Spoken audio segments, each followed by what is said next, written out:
তাড়াতাড়ি গাড়িতে চড়ে পড়ো, আমরা তো সবাই রেডি হয়ে এখন শপিং করতে যাব। হ্যাঁ মা, ঠিকই বলছো, অনেকদিন ধরে শপিং করা হয় না, এই তো আমরা খুব তাড়াতাড়ি করে শপিং মলে চলে আসলাম।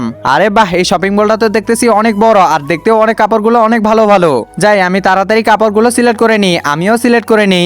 আরে এখানে কত প্রকারের কাপড়, আমি যে কোনটা রেখে কোনটা নিব কিছুই বুঝতেছি না। আরে বাবুকে ধরে তো আর রাখা যায় না, যাই ওখানে একটু বসে পড়ি। হ্যাঁ বসলাম। আরে মা এখানে কি করতেছে? মা তো দেখি বসে আছে, যাই আমিও মার কাছে যাই বসি। মা তুমি এখানে বসলে কেন? তুমি কি কাপড় নেবে না? আরে রাজু, তোর ভাই ঘুমিয়ে পড়ছে, এভাবে কিভাবে নিব বল? হ্যাঁ মা ঠিকই বলছো। আরে রাজুর মা ওখানে কি করতেছে?